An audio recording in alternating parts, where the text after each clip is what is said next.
په کندوز کې د اداري اصلاحاتو ملکي خدمتونو ادارې میاشتنۍ مشورتي غونډه ده چې د دې ولایت د امارتي ادارو، مالی، اداري او د بشري سرچینو استازو سربیره د ګڼ نورو ادارو چارواکو پکې ګډون کړی. د دغه ولایت د اداري اصلاحاتو ملکي خدمتونو ادارې مسؤل وایي په روان کال کې 1500 کسانو ته د وړتیا لوړولو روزنیز سیمینارونه جوړ کړي او ډاډ ورکوي چې د آزاد سیالۍ له لارې به په پاتې تشو بستونو کې هم مسلکي او وړ کسان وګماري. کندوز ولایت د اداري اصلاحاتو ملکي خدمتونو ولایتي دفتر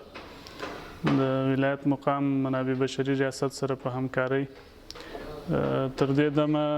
د ولایت او د ولسوالیو په سطحه 1500 کسانو دولتي مامورینو ته دوی د ارتقای ظرفیت سیمینارونه ورکړي دي او همدارنګه په آینده کې زموږ پلان دا ده چې د ولایت او ولسوالیو په شمول 1500 نورو مامورینو ته هم د ارتقای ظرفیت سیمینارونه دایر کړو. بل لور ته د غونډې ګډونوال خوښ دي چې د اسلامي امارت له حاکمیت راوروسته په تشو بستونو کې د آزاد سیالۍ له لارې مسلکي کسان ګمارل کیږي او په خبره یې دا د ښې حکومتولۍ پر لور یو ښه ګام دی. د رقابت د لارې نه چې کوم ځوانان راشي دا متحده می امارت او اهل د کار می هغه کسان په وظیفو او په دندو باندې وګمارل شي چې د آزاد رقابت لپاره راشي. دا هم زموږ ادارو پرمختګ ته ډېر اړین دی